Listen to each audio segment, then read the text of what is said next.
আসসালামু আলাইকুম। আন্তর্জাতিক সর্বশেষ আপডেট সংবাদে আপনাকে স্বাগতম। শুরুতেই জানিয়ে দেব সংবাদ শিরোনাম। ইয়েমেন থেকে ইসরায়েলে ব্যালিস্টিক ক্ষেপণাস্ত্র হামলা চালিয়েছে ইয়েমেনের হুতি আন্দোলন। জানিয়ে দেব ইয়েমেনে উত্তেজনা বাড়লে এবার খুলে যাবে নরকের দরজা, কঠোর হুঁশিয়ারি আনসারুল্লাহর। জানিয়ে দেব সিরিয়ার চাবিকাঠি এরদোয়ানের হাতে, স্বীকার করলেন ডোনাল্ড ট্রাম্প। সর্বশেষ জানিয়ে দেব ইসরায়েলি সেনাদের বিরুদ্ধে কড়া পদক্ষেপ নিল এবার অস্ট্রেলিয়া। এতক্ষণ শুনছিলেন সংবাদ শিরোনাম, এবারে বিস্তারিত। ইয়েমেন থেকে ইসরায়েলে ব্যালিস্টিক ক্ষেপণাস্ত্র হামলা চালিয়েছে হুতি বিদ্রোহী আন্দোলন। ইয়েমেন থেকে ইসরায়েলে ব্যালিস্টিক ক্ষেপণাস্ত্র হামলা চালানো হয়েছে, তবে ইসরায়েলি আকাশ প্রতিরক্ষা ব্যবস্থা ক্ষেপণাস্ত্রটিকে সফলভাবে ভূপাতিত করেছেন। টাইমস অফ ইসরায়েলের এক প্রতিবেদনে এই তথ্য জানানো হয়েছে। ইসরায়েলি প্রতিরক্ষা বাহিনী আইডিএফ জানিয়েছে সীমান্ত অতিক্রম করার আগেই ক্ষেপণাস্ত্রটি ভূপাতিত করা হয়েছে। সেনাবাহিনী জানিয়েছে ক্ষেপণাস্ত্রটি প্রতিহত করা শার্পনেলের জন্য সেন্ট্রাল ইসরায়েলের সাইরেন বাজানো হয়েছে। ইয়েমেনের বিদ্রোহী গোষ্ঠী হুতিরা এই হামলা চালিয়েছে। এর আগে সকালে ইয়েমেন থেকে সোরা একটি ড্রোন ভূপাতিত করেছে ইসরায়েল। ভূমধ্যসাগরে ইসরায়েলি নৌবাহিনীর নৌযান থেকে এটি ভূপাতিত করা হয়েছে। কেবল ইসরায়েলের হামলা নয়, লোহিত সাগরে দেশটির সংশ্লিষ্ট জাহাজে হামলা চালিয়ে আসছে ইয়েমেনের বিদ্রোহী গোষ্ঠী হুতিরা।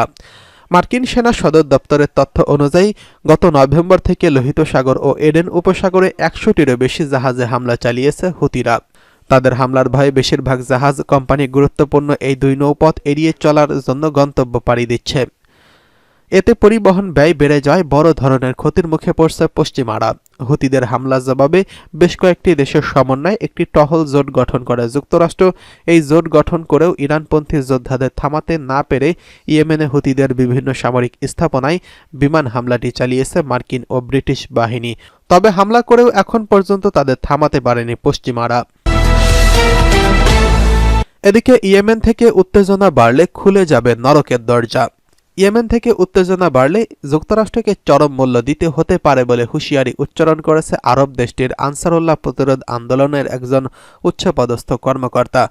আনসারুল্লাহ সদস্য এবং ইয়েমেনের general corporation for radio and টেলিভিশনের ভারপ্রাপ্ত পরিচালক আব্দুর রহমান আল আহনুমি তার এক্স অ্যাকাউন্টের একটি পোস্টে বলেছেন, অধিকৃত গাজা উপত্যকায় ফিলিস্তিনিদের প্রতি ইয়েমেনি জনগণের সমর্থন বন্ধ করতে ইয়েমেনের মার্কিন দূতাবাস তাদের ভরাটে সেনাদের যুদ্ধের জন্য প্রস্তুত করছে। তবে এদেশে উত্তেজনা বাড়লে তা মার্কিন সেনা এবং তাদের নিয়ন্ত্রণাধীন তেল স্থাপনাগুলো এবং ওয়াশিংটন ও তাদের মিত্রদের জন্য নরকের দরজা খুলে দেবে। আহনুমি আরও বলেছেন, আমরা যেখানেই মার্কিন স্বার্থ বা ঘাঁটি খুঁজে পাব, হোক সেটা আফ্রিকা বা পারস্য উপসাগর, আমরা হামলা চালানোর জন্য প্রস্তুত। ইয়েমেনের বহু আগেই এর জন্য প্রয়োজনীয় সব প্রস্তুতি সম্পন্ন করেছেন। একই সঙ্গে তিনি স্মরণ করিয়ে দেন যে মার্কিন আগ্রাসনের জবাবে ইয়েমেনি সশস্ত্র বাহিনী এর আগেও আমেরিকান জাহাজ ও নৌজাহাজগুলোকে লক্ষ্যবস্তু বানিয়েছিল এবং যুক্তরাষ্ট্রকে চড়া মূল্য দিতে হয়েছে। তাই নতুন করে উত্তেজনা বাড়ালে যুক্তরাষ্ট্রকে আরও বড় মূল্য দিতে হতে পারে বলে হুঁশিয়ারি করেছে এই আনসারুল্লাহ সদস্য।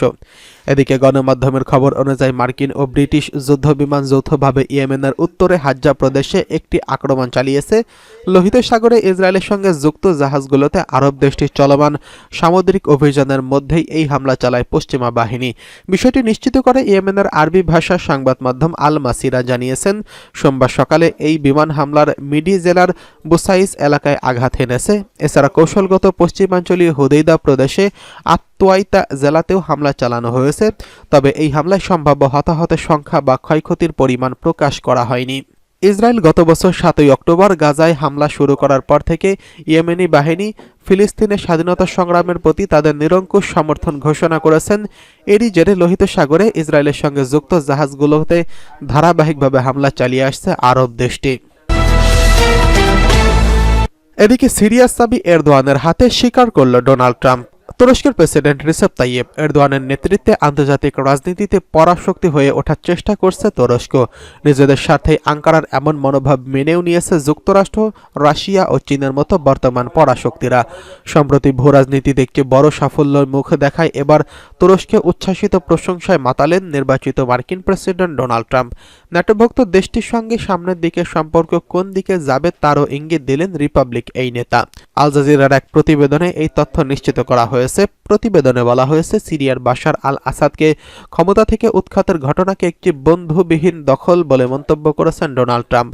মধ্যপ্রাচ্যের দেশটিতে এক দশকেরও বেশি সময় ধরে চলা গৃহযুদ্ধ নিয়মিতভাবে আসাদ বিরোধীদের সমর্থন দিয়ে আসছিল আঙ্কারা।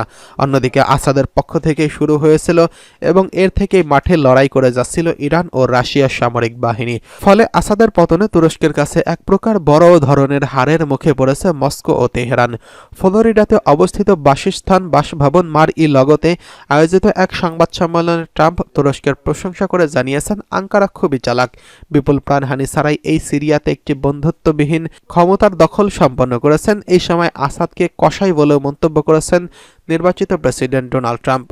তিনি জানিয়েছেন, ক্ষমতা টিকিয়ে রাখতে শিশুদের উপর অমানসিক নির্যাতন চালিয়েছে সিরিয়ার এই ক্ষমতাচ্যুত স্বৈরশাসক। এদিকে ইসরায়েলি সেনাদের বিরুদ্ধে কড়া পদক্ষেপ নিয়েছে অস্ট্রেলিয়া। অস্ট্রেলিয়া ঐতিহাসিকভাবে ইসরায়েলের ঘনিষ্ঠ মিত্র, কিন্তু গাজায় চলমান যুদ্ধ দুই দেশের সম্পর্কে ফাটল তৈরি করেছে। বিশেষ করে গাজা উপত্যকায় গণহত্যা নিয়ে আগের চেয়ে বেশি সোচ্চার হচ্ছে বিশ্ব। সেই তালিকায় এবার যুক্ত হলো অস্ট্রেলিয়া। সম্প্রতি তারই এক ঝলকের দেখা মিলল। গেল বছরের 7ই অক্টোবর থেকে গাজায় হামলা চালাচ্ছে ইসরায়েল। এতে 45,000-এরও বেশি ফিলিস্তিনি নিহত হয়েছেন। গাজায় অনেক এলাকা পুরোপুরি মাটির সঙ্গে মিশে গেছে, উদাস্ত হয়েছে লাখ লাখ মানুষ। তারপরও থেমে নেই ইসরায়েলি অভিযান। প্রতিদিনই হামলা চালাচ্ছে ইসরায়েল। এবার জানিয়েছে দুই সেনার বিরুদ্ধে কড়া অ্যাকশন নিল অস্ট্রেলিয়া। ইসরায়েলি সংবাদপত্র ওয়াইনেট জানিয়েছেন, ওই দুই সেনাকে অস্ট্রেলিয়ায় ঢুকতে দেওয়া হয়নি। যুদ্ধ অপরাধে তাদের ভূমিকা কী ছিল এই নিয়ে একটি ফর্ম পূরণের পরই কপাল পড়ে তাদের। সম্প্রতি ইসরায়েলি সংবাদ মাধ্যম ওয়াইনেটের এক প্রতিবেদনে এই তথ্য জানানো হয়েছে। পরিবারের অন্য সদস্যদের সঙ্গে 2 মাস আগে অস্ট্রেলিয়ার ভিসার জন্য আবেদন করেছিলেন ওমের বার্গার এবং এল্লা বার্গার নামে 2 ইসরায়েলি সেনা। পরিবারের অন্য সদস্যদের ভিসা প্রক্রিয়াকরণ হলেও এই দুজনকে 13 পৃষ্ঠার একটি নথি পূরণ করতে বলা হয়। ইসরায়েলি সেনাবাহিনীর অংশ হিসেবে কী ধরনের নির্যাতনে অংশ নিয়েছিলেন তারা, যুদ্ধ অপরাধ বা গণহত্যায় অংশ নিয়েছেন কিনা তারা। তবে ওই ফর্ম পূরণ করার পর অস্ট্রেলিয়ার পক্ষ থেকে তাদের সঙ্গে আর যোগাযোগ করা হয়নি। অস্ট্রেলিয়া বলছে, নিয়মিত প্রক্রিয়ার অংশ হিসেবে এই ধরনের ফর্ম পূরণ করতে বলা হয়েছে। অন্যদিকে ট্রাম্পকে সিরিয়ায় মোতায়েন থাকা মার্কিন সেনাদের ব্যাপারে প্রশ্ন করা হলে তিনি জানিয়েছেন, কেউ জানে না সিরিয়ায় কী হবে। তবে তিনি মনে করেন তুরস্কে আগামী দিনের রাষ্ট্রটির নীতিমালা ঠিক করতে গুরুত্বপূর্ণ ভূমিকা পালন করবে। নির্বাচিত মার্কিন প্রেসিডেন্টের এমন মন্তব্যের ফলে মনে করা হচ্ছে সামনের দিনগুলোতে আঙ্কারার মাধ্যমেই মার্কিন স্বার্থ সংরক্ষণে সক্রিয় হবে ওয়াশিংটন। ট্রাম্পের এমন মন্তব্য ক্ষমতা গ্রহণের আগে তার অভ্যন্তরীণ এবং আন্তর্জাতিক নীতির প্রতি একটি ইঙ্গিত প্রদান করে। এর আগে সিরিয়ার এই সংঘাত নিয়ে রিপাবলিকান এই নেতা জানিয়েছিলেন, সেখানে যুক্তরাষ্ট্রের করার কিছুই নেই, যাদের লড়াই তাদেরকে লড়তে দিতে হবে।